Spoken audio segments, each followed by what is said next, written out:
बेदार की डाली छेलो बैठी ओला पांच जेड़ को ठंडो पानी पे ओला ही मेरा बुरासा ही मेरा गुराला हम पहाड़ ओला चल पहाड़ जोला। जय हिमालय, जय भारत। संसार भर में हिमालय लोग यूट्यूब चैनल देख रहे आप सभी का स्वागत है और मैं हूं भारत की राजधानी नई दिल्ली से डॉक्टर हरीश चंद्र लखेड़ा।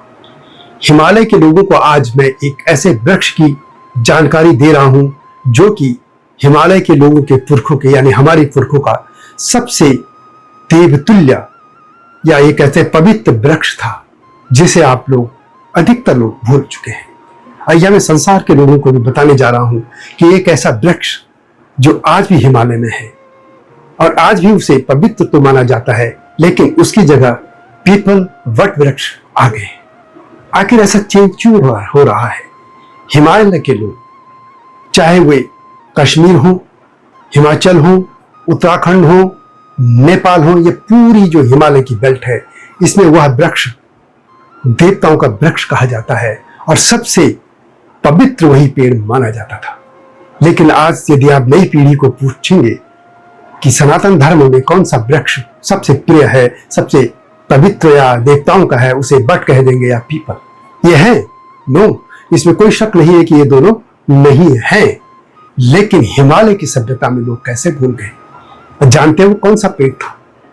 वो है देवदार का वृक्ष, जिसे वेदों में भी जिसका उल्लेख है, पुराणों में भी है, तमाम धर्म ग्रंथों में भी है, महाभारत में भी है, रामायण में भी है। इस वृक्ष का, हिमालय के वनों का उसमें उल्लेख मिलता है। आखिर ये ऐसा कैसे हो गया? कमी किसकी है कि हम अपने हिमालय के उस वृक्ष को भूल गए, या हमने उसकी, ये कह सकते हैं आज के शब्दों में, उसकी मार्केटिंग क्यों नहीं की? लोगों ने अपने अपने वृक्षों की मार्केटिंग करके और सब वृक्षों को देवतुल्य जैसे बना दिया, लेकिन न हमने देवदार की पूजा की, न देवदार को लोगों तक बताया। और भी जो स्थानीय स्तर पर छोटे छोटे स्तर पर जो पेड़ थे, जैसे उत्तराखंड में एक पैया होता है, इसको भी हम भूल गए। विस्तार से इसी में आपको बताऊंगा इस बारे में, लेकिन जब तक मैं आगे बढ़ूं आपसे अनुरोध है, एक तो यह है कि इस वीडियो को पूरी देखिएगा अंत तक। दूसरा, चैनल को सब्सक्राइब करना न भूलना, जिन्होंने अब तक ऐसा नहीं किया है, जो चैनल पर नए हैं।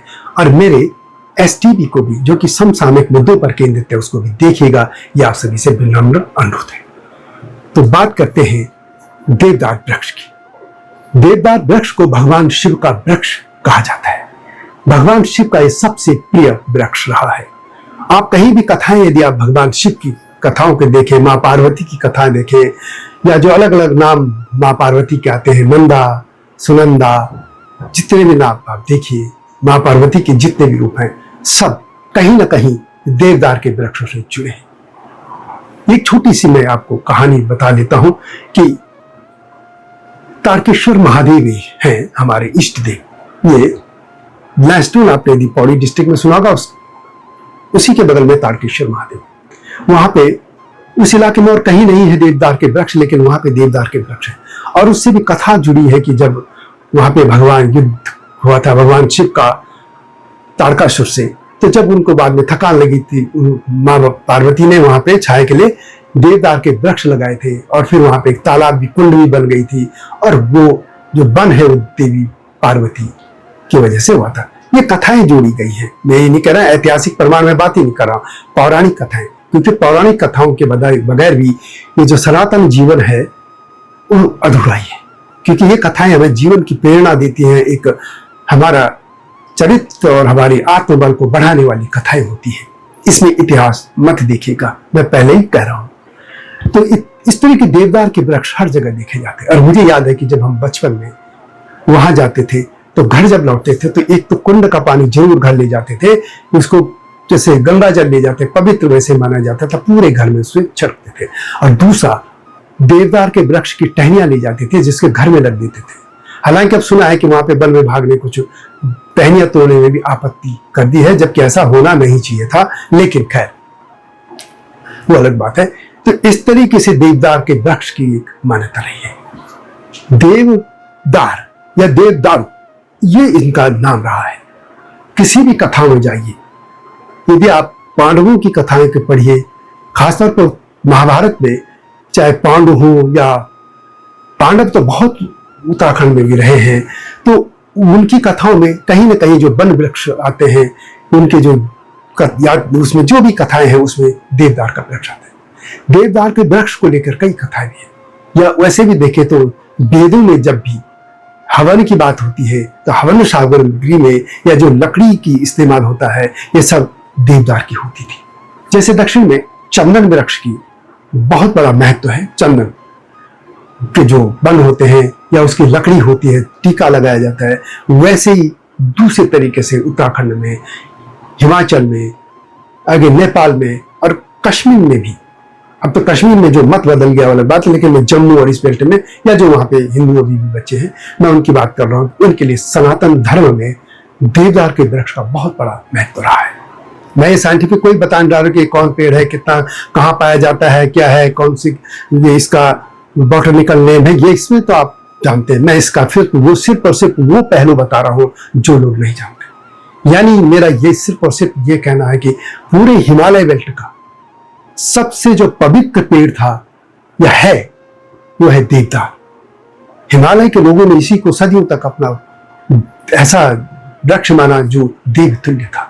और वैसे भी उसकी एक खासियत मैं बता दूं, जिस भी क्षेत्र में देवदार के वृक्ष हैं वहां पे जरूर पानी के स्रोत जरूर होंगे, पानी जरूर होगा और बहुत ही शीतल हवा, ठंडी। यानी उस वृक्ष के नीचे आप बैठेंगे तो तप का एक बड़ा एक माहौल उसमें बनता है। ऐसा तप का माहौल किसी और वृक्ष में, पहाड़ों में नहीं बनेगा जैसे देवदारों के वन में मिलता है। तभी तो ऋषि मुनियों की जितनी भी कथाएं जुड़ी हैं वो देवदार वृक्ष से जुड़ी हैं। पुराणों की कथा में, शिव पुराण में भी ये इसे भगवान शिव का वृक्ष कहा गया है। और वैसे हिमालय की पूरी सभ्यता तो शिव शक्ति से जुड़ी है, मां पार्वती और भगवान भोलेनाथ की। चाहे हिमालय के इस तरफ हो चाहे उस तरफ हो, देवदार वृक्ष सबसे पवित्र माना जाता है। और हिमालय के लोगों से यह अनुरोध है कि इस बात को जरूर पूरे विश्व में फैलाएं कि सबसे पवित्र हमारा वृक्ष है देवदार का वृक्ष। मैं ये नहीं कह रहा कि पीपल नहीं है, बट नहीं है, चंदन नहीं है, सब है, वो भी है, लेकिन हिमालय का जो पेड़ है उसको भी इनकी जगह पे लाया जाना चाहिए।